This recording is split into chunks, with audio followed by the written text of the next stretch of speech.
कोशिकाओं की संख्या, आकृति और साइज में विभिन्नताएं होती है, यानी कि इनकी जो संख्याएं होती है कोशिकाओं की वो अलग अलग होती हैं, इनकी आकृति होती है वो भी अलग अलग होती है, इनका साइज होता है वो भी अलग अलग होता है। जैसे कोशिका संरचना के विषय में विस्तृत अध्ययन के लिए हम किसका उपयोग करते हैं? अभिरंजक का उपयोग करते हैं। कोशिका संरचना के विस्तृत अध्ययन के लिए किसका उपयोग करते हैं? कोशिका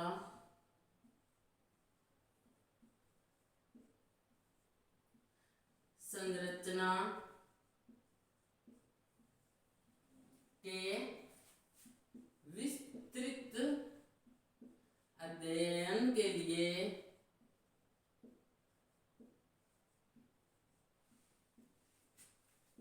किसका उपयोग करते हैं? के लिए अभिरंजक का उपयोग करते हैं। किसका उपयोग करते हैं? अभिरंजक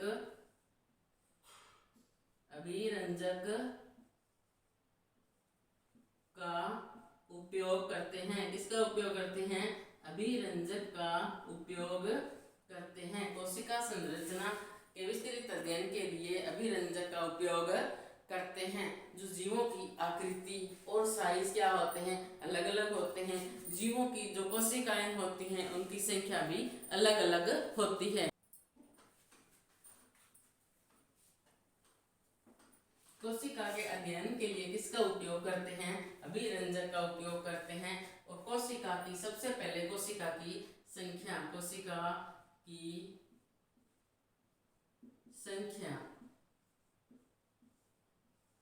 कि कोशिकाओं की संख्या कितनी होती है। हमने देखा कि इतना बड़ा मानव शरीर है, इसमें कोशिकाएं इतनी छोटी छोटी हैं कि ये हमें दिखाई ही नहीं दे रही। इसका अर्थ क्या हुआ कि हमारा शरीर है, इसमें अरबों खरबों की संख्या में कोशिकाएं हैं, तब जाकर के मनुष्य शरीर का निर्माण हुआ है।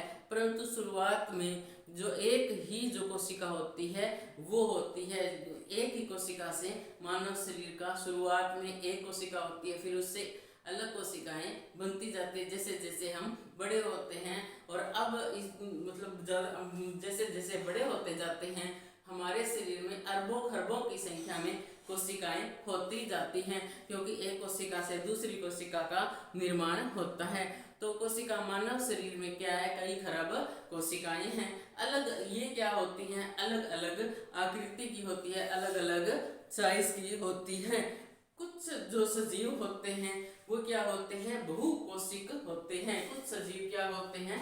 बहुकोशिक होते हैं। और कुछ क्या होते हैं? एक कोशिक होते हैं। क्या होते हैं?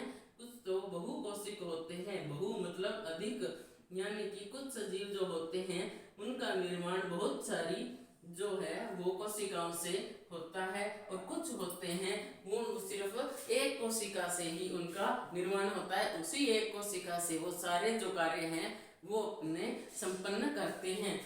कुछ क्या होते हैं? एक कोशिक होते हैं। कुछ क्या होते हैं? एक कोशिक होते हैं। कुछ क्या होते हैं? एक कोशिक होते हैं। एक कोशिक कौन से होते हैं? एक कोशिक वो होते हैं जिनका निर्माण क्या है? किसी एक कोशिका से ही होता है। और उसी एक कोशिका से ये क्या है? ये सभी आवश्यक क्रियाएं जैसे सांस लेना, सुनना इत्यादि सभी क्या है? उसी एक कोशिका से ये करते हैं। जैसे अमीबा है, अंडा है, ये क्या है? ये एक कोशिक होते हैं। एक कोशिक कौन कौन से होते हैं? अमीबा और अंडा जो होता है ना वो भी एक कोशिक होता है। अमीबा और अंडा है, ये क्या है? एक कोशिक होते हैं। पौधे और ये जो जीव जंतु होते हैं ये क्या होते हैं? ये बहुकोशिक होते हैं। पौधे और अन्य जीव जंतु क्या होते हैं? पौधे और अन्य जीव जंतु क्या होते हैं? पौधे और ये मानव शरीर हो गया, ये भी मानव शरीर, ये क्या है? बहुकोशिक है। और जो ये एनिमल्स होते हैं यानी कि ये जो जीव जंतु होते हैं ये क्या होते हैं? ये भी बहुकोशिक होते हैं।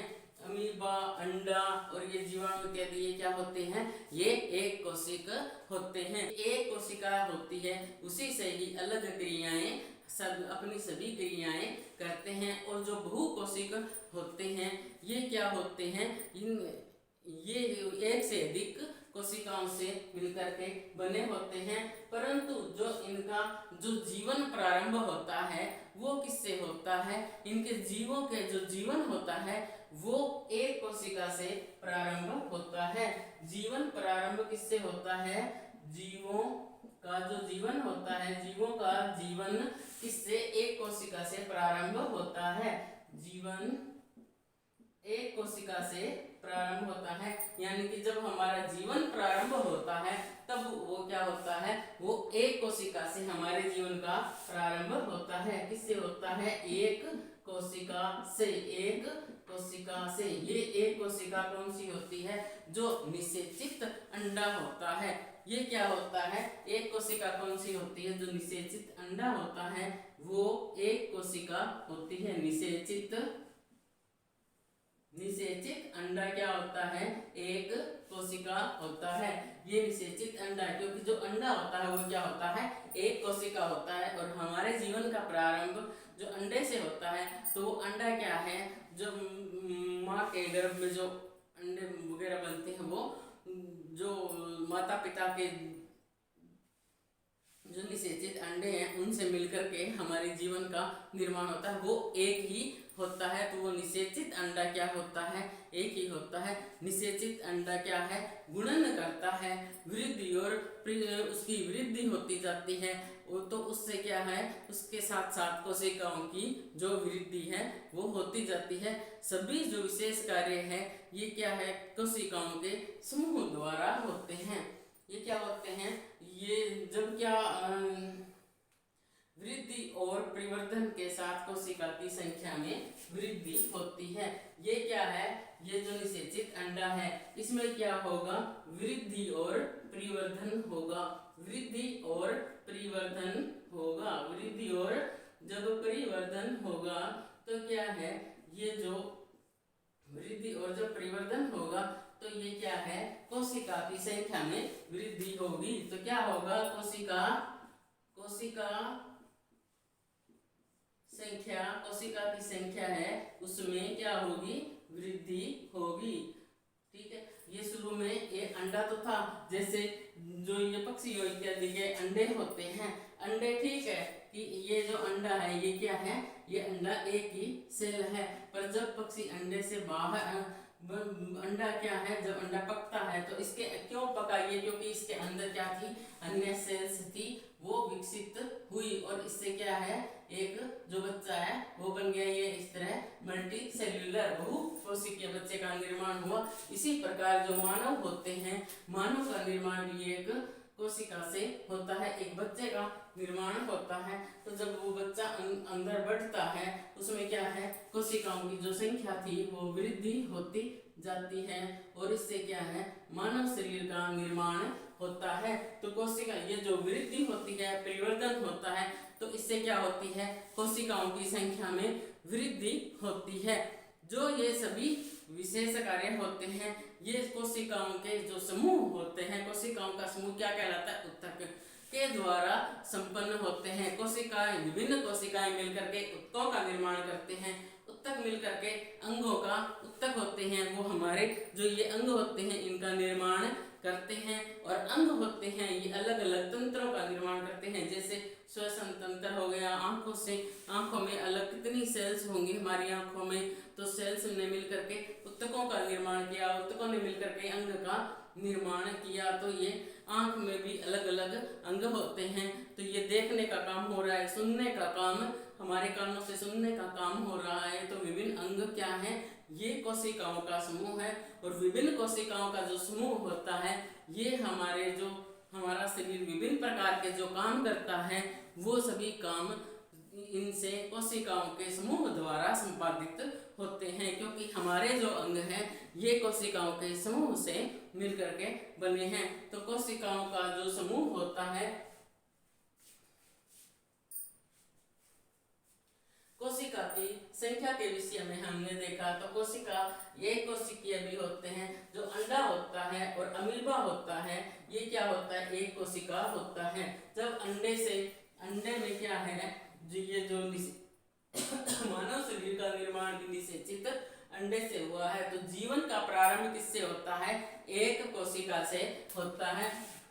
बाद में जब वृद्धि और परिवर्तन होता है तो क्या होती है, कोशिकाओं की संख्या में जो वृद्धि है वो होती जाती है, नई सेल्स बनती जाती है। यदि आपने कभी एड ध्यान से देखी होगी तो जब क्रीम वगैरह की मसूरी करते हैं कि ये जो इससे ये चेहरे पे गले आएगा, क्योंकि ये जो डेड सेल्स होती हैं उनको रिमूव करेगा, नई सेल्स बनाएगा। तो यानी कि जो मनुष्य जीवन में यदि हमारे अंदर नई नई सेल्स का निर्माण होता रहता है तो हमारी बॉडी क्या होती है, यंग भी दिखाई देती है।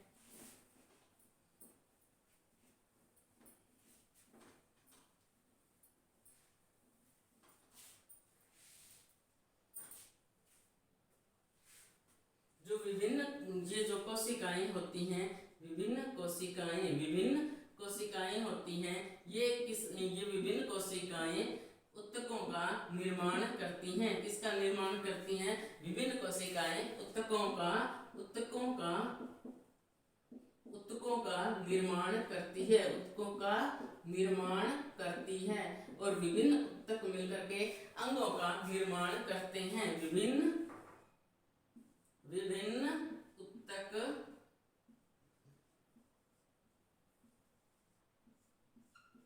विभिन्न ऊतक होते हैं, वो अंगों का निर्माण करते हैं। किसका निर्माण करते हैं, अंगों का निर्माण करते हैं। विभिन्न ऊतक होते हैं, ये अंगों का निर्माण करते हैं। और जो विभिन्न अंग होते हैं ये तंत्र का निर्माण करते हैं, श्वसन तंत्र, पाचन तंत्र, जैसे ये जो आंख के दृष्टि तंत्र इत्यादि हमारे होते हैं। तो विभिन्न अंग मिलकर के तंत्रों का निर्माण करते हैं। विभिन्न अंग किसका निर्माण करते हैं, विभिन्न अंग तंत्रों का निर्माण करते हैं। किसका निर्माण करते हैं, तंत्र का निर्माण करते हैं। क्या करते हैं, तंत्र का निर्माण करते हैं। कोशिकाएं होती हैं, ये कोशिकाएं ऊतकों का निर्माण करती हैं। विभिन्न ऊतक होते हैं, ये अंगों का निर्माण करते हैं। और विभिन्न अंग मिलकर के तंत्र का निर्माण करते हैं। कोशिका की आकृति के बारे में नेक्स्ट क्या है, आकृति। तो कोशिका की आकृति होती है, इसके बारे में हम देखते हैं। आकृति होती है तो जैसे अमीबा को हम ले लेते हैं। अमीबा है, ये अपनी आकृति बदलता रहता है। अमीबा क्या है, निश्चित आकृति इसकी नहीं होती। इसकी क्या है, कोई निश्चित आकृति है वो नहीं होती, ये अपनी आकृति बदलता रहता है। ये जो पादाब होते हैं, पादाब क्या होते हैं, कोशिका के मुख्य शरीर से जो बाहर की ओर परिवर्ती जो लंबाई के उभरे हुए प्रवर्ध होते हैं। कोशिका के जो मुख्य शरीर होता है उससे बाहर की ओर परिवर्ती लंबाई के उभरते हुए प्रवर्ध होते हैं। ये अमीबा, ये बाहर की ओर ये उभरे हुए हो गए ना, ये क्या है, ये पादाब होते हैं। ये जो बाहर की ओर, ये जो इसकी मुख्य आकृति है, इससे बाहर की ओर जो ये लंबे उभरे हुए ये जो प्रवर्ध होते हैं, ये क्या होते हैं, ये लंबाई के उभरे हुए प्रवर्ध क्या होते हैं, पादाब होते हैं।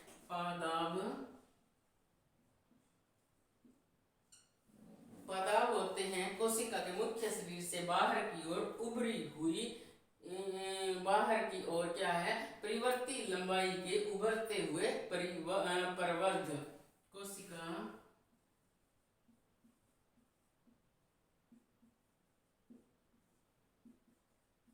कोशिका की जो मुख्य आकृति होती है, मेन आकृति होती है, उस मेन आकृति से बाहर की ओर परिवर्ध लंबाई में से आकृति से बाहर की ओर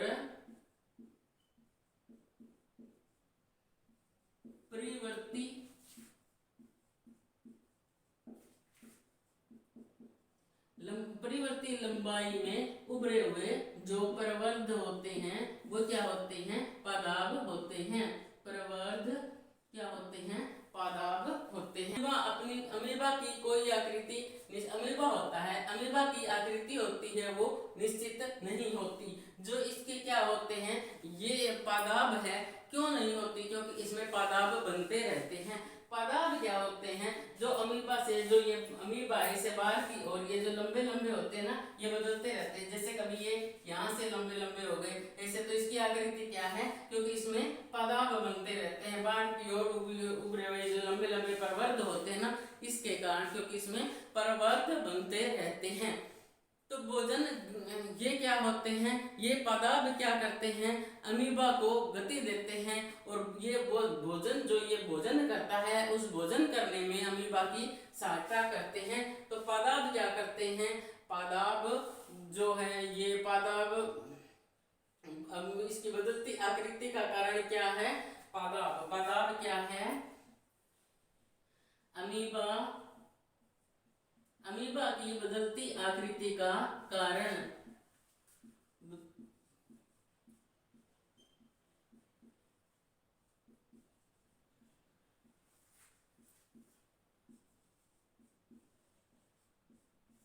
पादाब क्या है, अमीबा की बदलती आकृति का कारण पादाब है। अमीबा क्या है, पादाब अमीबा को गति देते हैं और भोजन ग्रहण करने में सहायता देते हैं। ये क्या करते हैं, गति देते हैं। पादाब अमीबा को गति देते हैं और भोजन ग्रहण में सहायता करते हैं। क्या करते हैं, भोजन लेने में। ये जो आकृति बदलने का क्यों बदलते हैं, ये जो आकृति बदलता है इसके कारण ये भोजन ग्रहण करता है। भोजन ग्रहण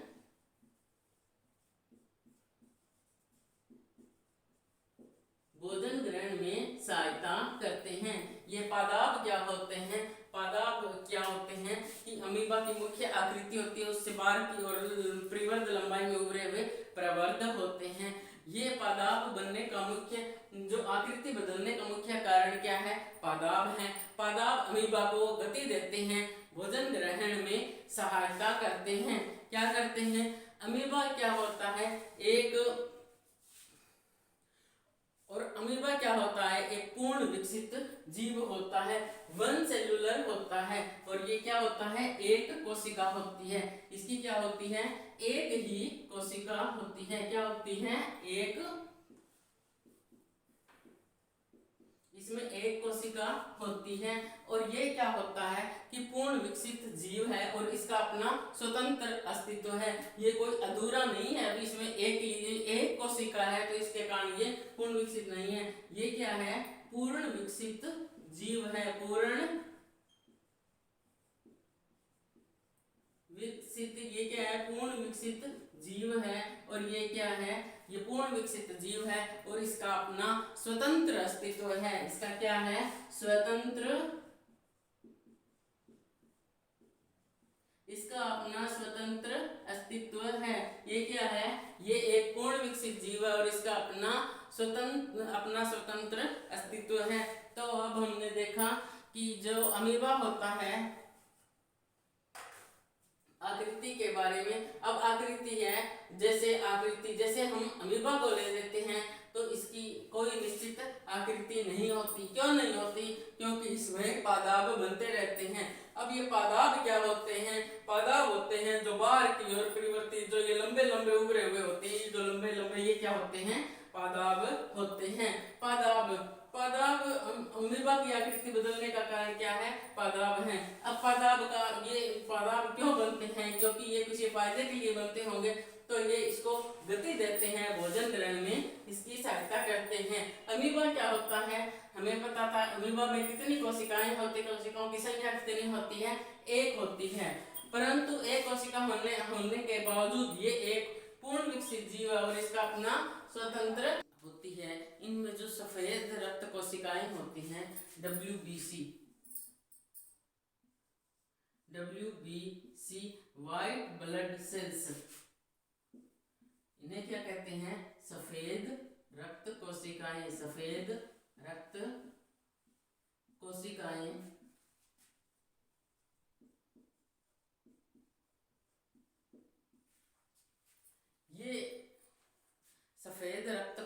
कोशिकाएं होती हैं ये भी क्या होती हैं, एक कोशिकीय होती है। कोशिकाओं की आकृति कौन कौन सी हो सकती है, ये कोशिकाएं जो होती हैं ये गोल हो सकती हैं। कैसी हो सकती है, गोल भी हो सकती हैं। कैसी हो सकती है, गोल हो सकती है इसे।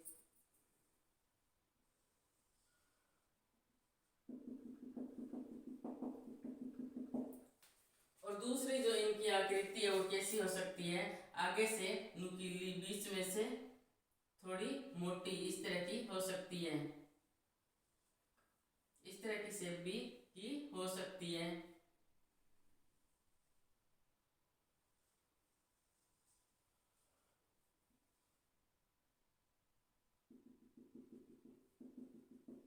ये शेप भी इनकी हो सकती है। गोलाकार होती हैं, ये गोलाकार हैं।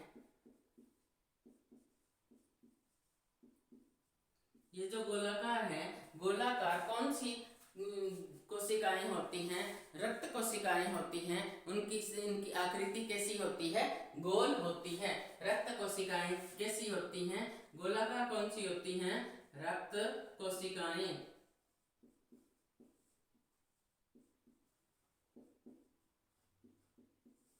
और ये जो शाखान्वित कोशिकाएं होती है, ये लंबी शाखान्वित होती है। लंबी और जो शाखान्वित होती है वह कौन सी होती है, ये होती हैं तंत्रिका कोशिकाएं। लंबी, ये लंबी है और शाखान्वित है, तो लंबी और शाखान्वित होती है वो कौन सी होती है, तंत्रिका कोशिकाएं।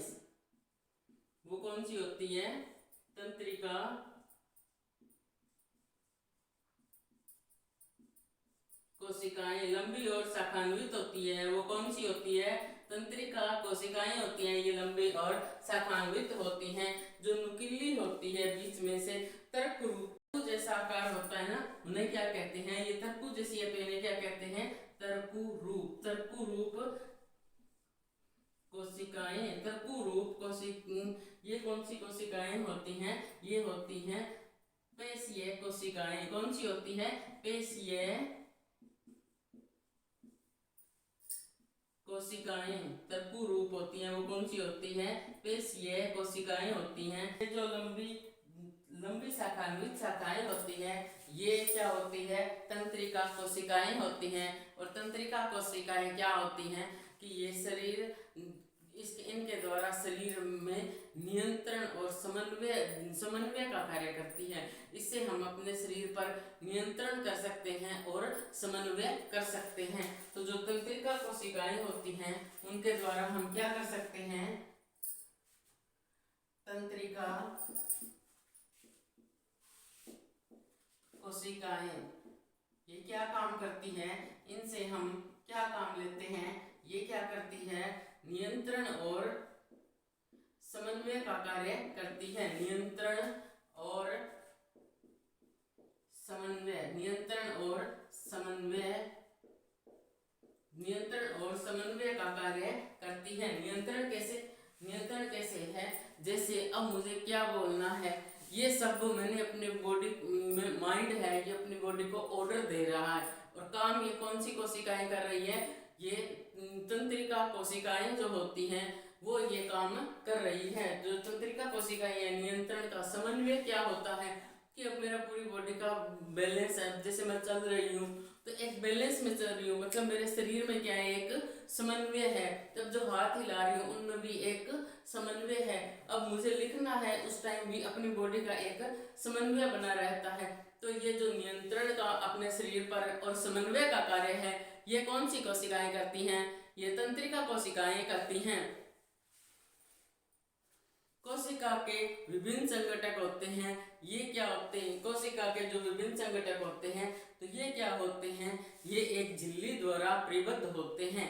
ठीक है, ये पौधों और जो जंतु कोशिकाएं होती हैं उनको क्या है, ये आकृति प्रदान करते हैं। ये जो हमारी कोशिकाएं होती हैं, ये कोशिकाएं, ये जो एक झिल्ली है ना इसके द्वारा है, इसी झिल्ली के कारण इस कोशिका को आकार है। ये जो गोल कोशिका है ये इसको, ये क्या है, झिल्ली है, ये क्या है, झिल्ली। और ये है, ये जो कोशिका झिल्ली है, इसने इसे ये आकार देके रखा है। ये है, ये कोशिका है, ये जो तर्क रूपी जो है तर्क रूपी कोशिका है, पेशीय तर्क रूपी पेशीय कोशिका है। ये क्या है, इसको इस झिल्ली ने, ये कौन सी है, ये इसकी कोशिका झिल्ली है, इसकी ये कोशिका झिल्ली है। और इसकी जो शाखान्वित है, ये शाखान्वित लंबी शाखान्वित है, लंबी और शाखान्वित आकार की ये जो तंत्रिका कोशिका है, इसकी ये क्या है, कोशिका झिल्ली है। क्या है ये, कोशिका झिल्ली। तो कोशिका झिल्ली समझ में आ गई होगी कि क्या होती है, ये कोशिका झिल्ली है। ये जो जंतु और पादप कोशिकाएं होती हैं, इनको क्या करती हैं, ये कोशिका झिल्ली आकार प्रदान करती है। ये क्या करती है,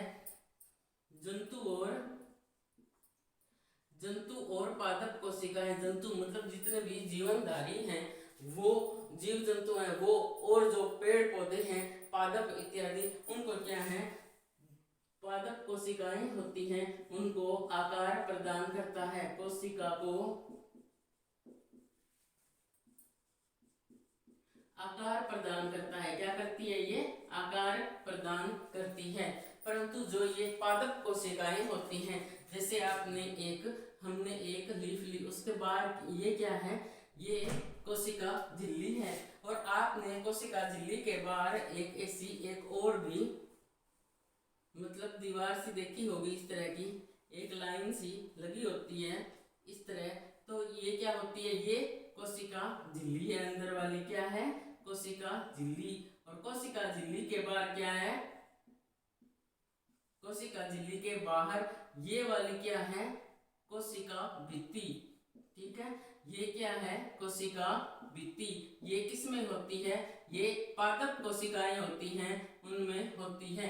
पादप कोशिकाओं में ये क्यों होती है, क्या कभी अंदाजा लगाया कि ये हमारी सेल्स होती है ना, उनके बाहर ये कोशिका भित्ति नहीं होती, परंतु ये जो पादप कोशिकाएं होती हैं, उनके बाहर ये जो कोशिका भित्ति होती है। देखो हम क्या हैं, हम एक स्थान से दूसरे स्थान पर चल सकते हैं, इसलिए बदलते मौसम के अनुसार हम क्या हैं, अपने आप को घरों के अंदर आकर के प्रोटेक्ट कर सकते हैं। परंतु ये जो जितने भी पादप होते हैं, ये एक स्थान पर खड़े रहते हैं, और इनको प्रोटेक्शन के लिए इस कुदरत ने ऐसी व्यवस्था की है कि ये जो कोशिका भित्ति होती है ना, ये इनकी बदलते मौसम से, गर्मी सर्दी जो तेज हवाएं चलती हैं, उन सब से ये रक्षा करती है। ये काफी थोड़ी मोटी भी होती है, तो इनकी पेड़ों की रक्षा प्रकृति ने स्वयं करके रखी है। ये सिर्फ कोशिका भित्ति पादप, ये जितने भी पादप होते हैं ना, यानी कि पेड़ पौधे होते हैं, उनमें होती है। जो जंतु कोशिकाएं होती हैं, उनमें कोशिका भित्ति नहीं होती है। ये एक अतिरिक्त आवरण होता है। ये क्या, कोशिका भित्ति क्या होती है, जीवाणु कोशिकाओं में होती है। किस में होती है, जीवाणु कोशिकाओं में भी होती है। कोशिका भित्ति और किन में होती है, जीवाणु कोशिकाओं में होती है। ये कोशिका भित्ति किस में होती है, और जीवाणु कोशिकाओं में भी होती है। जीवाणु कोशिकाओं में।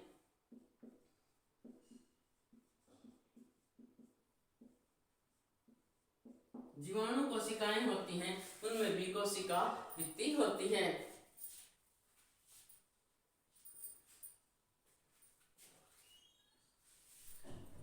आकृति के विषय में हम चर्चा कर रहे थे। तो ये जो कोशिकाएं होती हैं, गोलाकार होती हैं, वो रक्त कोशिकाएं होती हैं। गोलाकार होती है वो कौन सी होती है, रक्त कोशिकाएं होती हैं। लंबी और शाखान्वित यानी कि इनकी शाखाएं निकली होती हैं, वो कौन सी होती है, तंत्रिका कोशिकाएं होती हैं। लंबी और शाखान्वित होती है, वो कौन सी होती है, तंत्रिका कोशिकाएं होती है। तंत्रिका कोशिकाएं क्या काम करती हैं, इनसे हमारे शरीर में नियंत्रण रखने का कार्य और जो समन्वय स्थापित कर पाते हैं हम, वो सब किसकी वजह से होता है, तंत्रिका कोशिकाओं की वजह से होता है। जो अमीबा होता है, ये अपना आकार बदलता रहता है, अमीबा एक कोशिकीय होता है। जो WBC होते हैं, वो भी क्या होते हैं, एक कोशिकीय होते हैं। और जो एक कोशिकीय होते हैं, वो अपना आकार बदलते रहते हैं। सफेद रक्त कोशिकाएं WBC एक कोशिकाएं होती है और ये अपना आकार बदलती रहती है।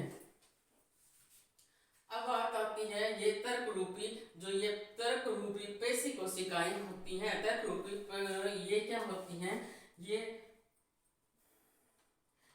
पेशी जो हमारी पेशियां होती है ना, उनका निर्माण करती हैं, उनका निर्माण होती है कोशिका झिल्ली। कोशिका झिल्ली क्या होती है, कोशिका झिल्ली ये जो कोशिका होती है इस तरह की, इनको बाहर क्या है, ये आकार देती है, ये कोशिका झिल्ली देती है। और ये जो कोशिका भित्ति होती है ये पादप कोशिकाओं में होती है और जीवाणुओं में भी कोशिका भित्ति होती है। ये कोशिका झिल्ली के बाहर एक और जो है एक झिल्ली सी होती है, उसे क्या कहते हैं, कोशिका भित्ति कहते हैं। उसे क्या कहते हैं, कोशिका भित्ति कहते हैं। कोशिका जो होती है ये इतनी छोटी होती है, हमें पता है कि हम इन्हें नंगी आंखों से नहीं देख सकते। अंडे को हम देख सकते हैं, जो वो एक कोशिकीय होता है और उसे हम देख सकते हैं, परंतु जो हमारे शरीर में इतनी अरबों खरबों की कोशिकाएं, अरबों खरबों की कोशिकाएं हैं, उन्हें हम नंगी आंखों से नहीं देख सकते। तो इसका मतलब इनका साइज है वो बहुत छोटा होता है। इनका साइज इतना छोटा होता है कि ये 1 मीटर का जो 10 लाखवां भाग होता है ना, उसके बराबर या उससे भी छोटा होता है। कितना छोटा होता है कि 1 मीटर का जो 10 लाखवें भाग के बराबर होता है। 1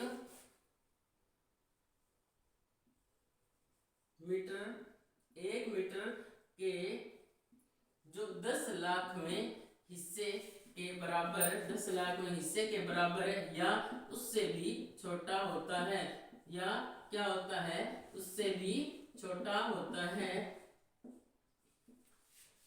या क्या होगा, उससे भी छोटा होगा। तो ये इनका आकार इतना छोटा होता है, 5 माइक्रोमीटर, 0.1 से 0.5 माइक्रोमीटर होता है। इसका साइज क्या होता है, जो शुतुरमुर्ग का अंडा होता है ये सबसे बड़ी कोशिका होता है। शुतुरमुर्ग का अंडा होता है ये सबसे बड़ी कोशिका होता है।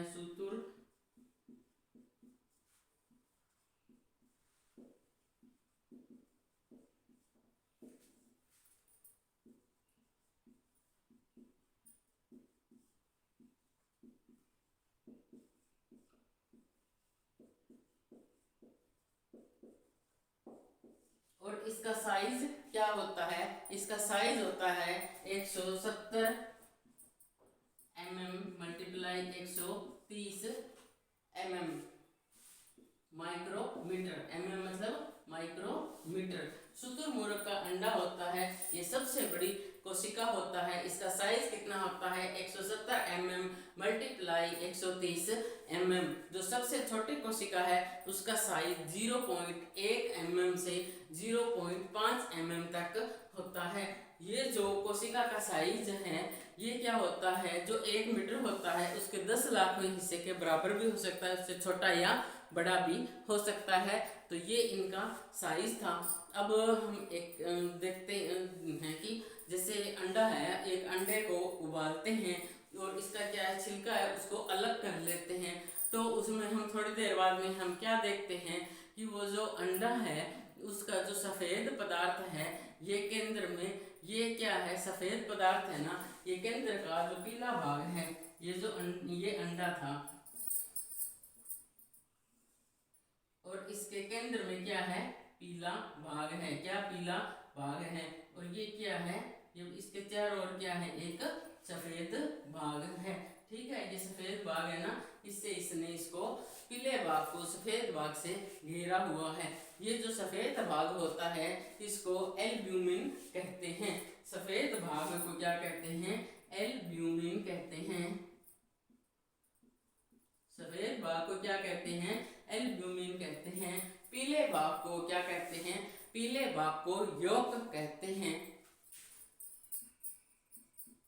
पीले भाग को क्या कहते हैं, यॉक। और ये यॉक क्या होता है, एक कोशिका का भाग होता है, एक कोशिका का भाग होता है। एल्ब्यूमिन उबालने पर एल्ब्यूमिन क्या होता है, ये जो सफेद भाग होता है ये एल्ब्यूमिन होता है। और एल्ब्यूमिन क्या है, ये सफेद भाग होता है। और ये एक सफेद पदार्थ, ये क्या होता है, उबालने पर ठोस में परिवर्तित हो जाता है। उबालने पर ठोस में परिवर्तित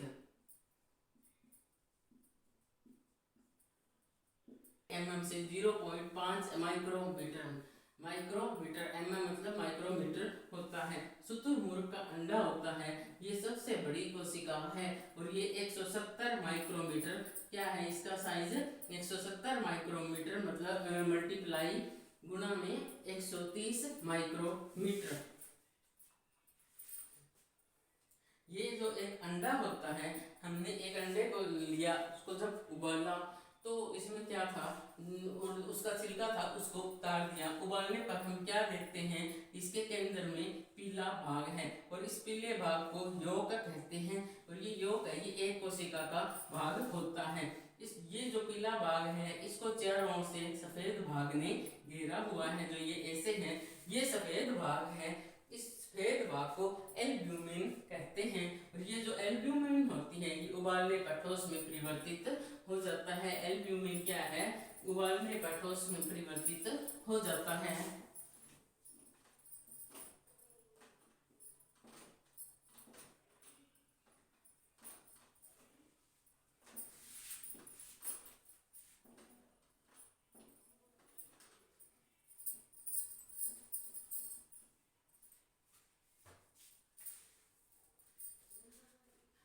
ये जो कोशिका का साइज है, ये उसके जो जिस तरह का काम करती है उससे संबंधित होता है। इस बात पर निर्भर ये इस बात पर भी निर्भर करता है कि कोई बड़े जंतु हैं तो उनमें जो कोशिका का साइज है वो बड़ा होगा और छोटे में छोटा होगा। क्या ये इस हिसाब से इनकी जो साइज है वो डिपेंड करता है। क्या एक कोशिकीय जीव होते हैं वो ज़्यादा बड़े होते हैं, या जो बहुकोशिकीय जीव होते हैं उनकी कोशिकाएं होती हैं वो ज़्यादा बड़ी होती हैं। तो जो कोशिका का साइज है ये किसके ऊपर निर्भर करता है, कोशिका का। अब हमारे दिमाग में प्रश्न उठ रहा है कि किसकी कोशिका ज़्यादा बड़ी होगी, जंतुओं की होगी, जो मनुष्यों की होगी, जानवरों की होगी, बड़े जानवरों की होगी, या जो छोटे जानवर होते हैं उनकी होगी। ये प्रश्न हमारे दिमाग में घूम रहा होगा। तो ये इसमें क्या है कि ये जो कोशिकाएं होती हैं इनका आकार, ये जो कार्य करती हैं, जिस काम में आती हैं उस प्रकार के आधार पर इसका साइज है वो होता है। तो कोशिका का साइज किससे संबंधित होता है, कोशिका का साइज का संबंध किससे होता है, प्रकार्य से। किससे होता है, प्रकार्य से। किससे संबंधित होता है, प्रकार्य से। कोशिका का साइज किससे संबंधित होता है, प्रकार्य से संबंधित होता है। उदाहरण के लिए ये जो तंत्रिका कोशिकाएं होती हैं, हाथी कितना बड़ा होता है उसमें भी ये बड़ी होती हैं और लंबी होती हैं और शाखान्वित होती हैं। और जो हाथी होगा उसमें भी लंबी और शाखान्वित होगी। तो तंत्रिका कोशिकाएं, उदाहरण क्या हो गया, तंत्रिका कोशिकाएं। तंत्रिका कोशिकाएं होती हैं ये हाथी और चूहे दोनों में ही लंबी और शाखान्वित होती हैं। तंत्रिका कोशिकाएं होती हैं ये हाथी और चूहे दोनों में लंबी और शाखान्वित होती हैं। हाथी और चूहे दोनों में क्या होती हैं, दोनों में लंबी होती हैं और क्या होती हैं, में लंबी और शाखान्वित होती है। लंबी और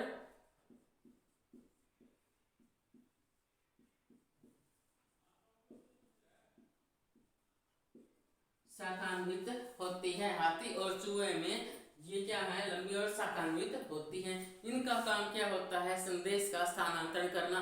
हम जो भी हमारा माइंड ऑर्डर देता है।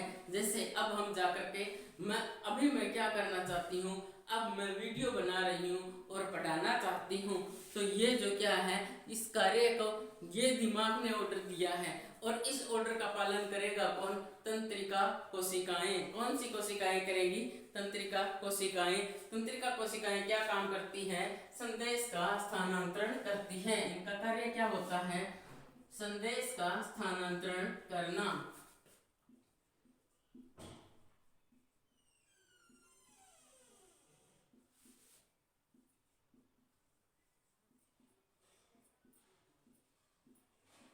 तंत्रिका कोशिकाएं हैं, ये क्या काम करती हैं? संदेश का स्थानांतरण करती हैं।